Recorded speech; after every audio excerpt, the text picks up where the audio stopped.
1764년 영국 랭커셔의 방적공 제임스 하그리브스가 물레를 개량하던 그해 같은 시간 다른 대륙 한쪽에서는 기계가 인간의 손을 대체하기 시작했고 조선에서는 통신사 조엄이 스시마에서 고구마 종자를 가져왔다. 다른 한쪽에서는 구황작물이 바다를 건넜다. 왜 한쪽은 증기기관으로 향했고 한쪽은 그러지 못했을까? 더 정확히 묻자면 조선에게 그럴 가능성은 정말 없었을까? 18세기 조선은 흔히 정체된 사회로 기억된다. 하지만 실상은 조금 다르다.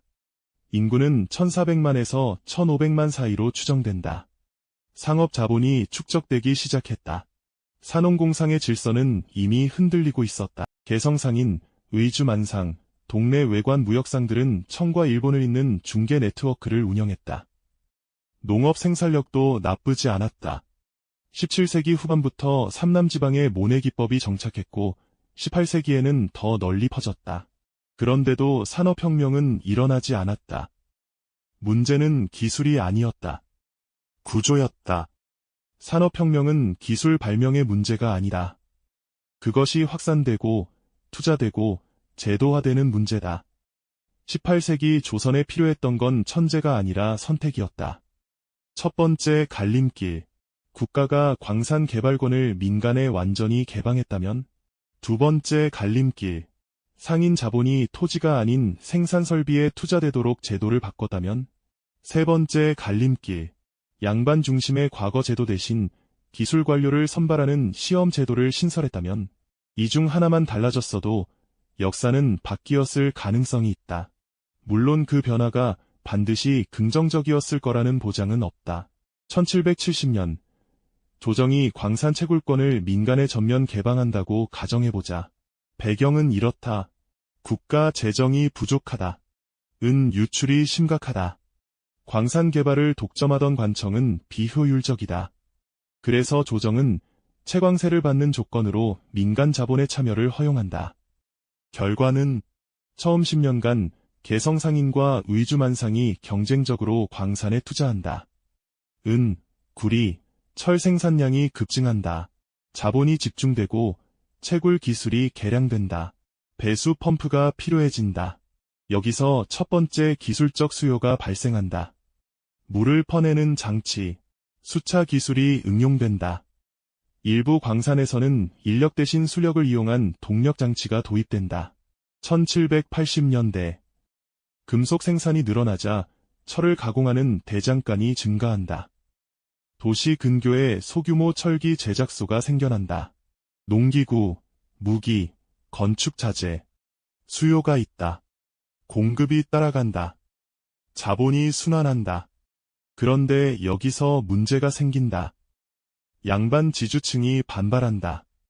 상인 자본이 커질수록 자신들의 지대 수익이 상대적으로 줄어든다. 토지 소유만으로는 부를 유지하기 어려워진다. 조정 내부에서 논쟁이 벌어진다. 상인이 나라를 좀먹는다. 아니다. 생산이 늘고 세수가 증가한다. 1790년 노론 중심의 보수 세력이 광산 개방 정책을 철회하려 시도한다. 실패한다. 왜? 이미 광산 자본과 연결된 관료 집단이 형성됐기 때문이다. 이해관계가 얽혔다. 제도는 후퇴하지 않는다. 대신 다른 문제가 드러난다. 광산 노동자의 처우. 사고율이 높다. 임금은 낮다. 노동 착취가 심해진다. 1800년 일부 광산에서 파업이 발생한다. 국가는 무력으로 진압한다. 산업 발전은 언제나 누군가의 희생 위에 세워진다. 이 타임라인에서 조선은 금속 산업 중심으로 성장했을 가능성이 있다. 하지만 그 과정은 결코 아름답지 않았을 것이다. 이번엔 다른 선택을 상상해보자. 1775년 조정이 토지 매매를 엄격히 제한한다. 상인이 번 돈으로 토지를 사들이는 걸 막는다. 대신 제조업 투자에 세제 혜택을 준다. 왜 이런 정책이 나왔을까? 당시 조선은 토지 집중 문제가 심각했다. 분홍과 대지주가 소농의 땅을 흡수했다. 유민이 늘었다. 사회 불안이 커졌다. 조정은 상인 자본을 토지가 아닌 다른 곳으로 유도하려 한다. 결과는 처음엔 혼란스럽다. 상인들은 토지 투자를 선호한다. 안정적이고 신분 상승의 수단이기 때문이다. 하지만 제도가 바뀌면 행동도 바뀐다. 10년 후 일부 상인이 직물 제조에 투자하기 시작한다. 명주, 무명, 모시, 수요는 있다. 생산 방식이 문제다. 간의 수공업으로는 한계가 있다. 그래서 공장제 수공업 형태가 등장한다. 한 공간에 여러 명의 직조공을 모은다. 분업이 이뤄진다. 실을 잡는 사람, 배를 짜는 사람, 염색하는 사람. 효율이 오른다. 생산량이 증가한다. 1790년대 한양과 전주, 대구에 대규모 직물 공장이 생긴다. 고용 노동자가 수백 명 단위로 모인다. 이들은 더 이상 농민이 아니다. 임금을 받는 노동자다. 계절에 상관없이 일한다. 새로운 계급이 형성되기 시작한다. 그런데 이 타임라인에도 장애물이 있다. 길드 조직의 저항이다. 전통적인 수공업자들은 새로운 공장 체제를 위협으로 받아들인다. 가격 경쟁에서 밀린다. 일자리를 잃는다. 1795년 대구에서 수공업자들이 공장을 습격한다. 방화가 일어난다. 국가는 개입한다. 하지만 명확한 입장을 내놓지 못한다. 전통적 질서를 보호할 것인가, 새로운 산업을 지원할 것인가. 조정은 분열된다. 결국 절충안이 나온다. 일부 지역에서만 공장제를 허용한다. 나머지 지역은 전통 방식을 유지한다.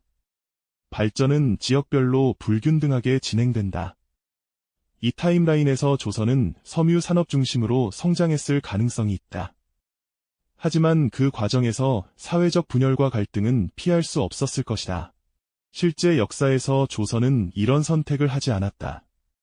광산은 제한적으로 운영됐다. 상인 자본은 토지로 흘러갔다. 기술관료 선발 제도는 만들어지지 않았다. 이유는 복잡하다. 유교 이념이 상업을 경시했다는 설명은 너무 단순하다. 실제로는 기득권 구조가 변화를 막았다. 양반 지주층은 토지 중심 경제를 유지하려 했다. 관료 조직은 위험을 회피했다. 새로운 제도는 불확실성을 낳는다. 불확실성은 통제를 어렵게 만든다. 그래서 변하지 않았다. 변화는 외부 충격 없이는 어렵다. 19세기 후반 조선은 결국 외부 충격을 받는다. 개항, 식민지화, 산업화는 타인의 설계에 따라 이뤄진다. 만약 18세기에 다른 선택을 했다면 식민지를 피할 수 있었을까? 단정할 수 없다. 산업혁명이 곧 독립과 번영을 보장하지는 않는다. 오히려 내부 갈등이 심화됐을 가능성도 있다. 계급 투쟁, 지역 불균형, 환경 파괴, 산업혁명은 양날의 검이다. 역사에는 필연이 없다. 선택이 있고, 구조가 있고, 우연이 있다. 조선이 18세기에 산업혁명을 시작하지 못한 건 능력의 문제가 아니었다. 선택의 문제였다. 더 정확히는 선택할 수 있는 구조를 만들지 못한 문제였다. 만약 다른 선택을 했다면 더 나았을까? 더 나빴을까? 우리는 알 수 없다. 다만 한 가지는 분명하다. 역사는 한 방향으로만 흐르지 않는다는 것. 그리고 오늘 우리가 내리는 선택도 미래의 누군가에게는 만약 그때 달랐다면 이라는 질문의 소재가 될 것이다.